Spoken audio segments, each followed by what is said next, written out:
10th class के प्रकाश परावर्तन और अपवर्तन चैप्टर में से ये 7th क्वेश्चन है, जिसमें क्वेश्चन ये पूछा गया है कि कोई अवतल दर्पण है और उसके सामने जो ऑब्जेक्ट रखा है उसकी जो इमेज बनी है वो सीधी बनी है, तो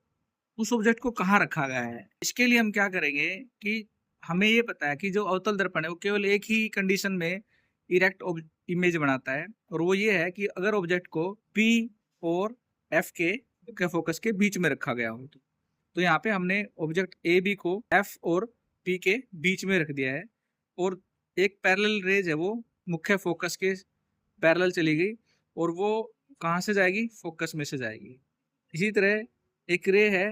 वो पोल से टकराती है और वो सेम एंगल पे रिफ्लेक्ट हो जाती है। तो अब जो इसका जो इमेज बनी है वो हम पीछे बढ़ाएंगे तो ये इरेक्ट इमेज बनेगी, और ये जो इमेज बनेगी ये हमारी वर्चुअल बनेगी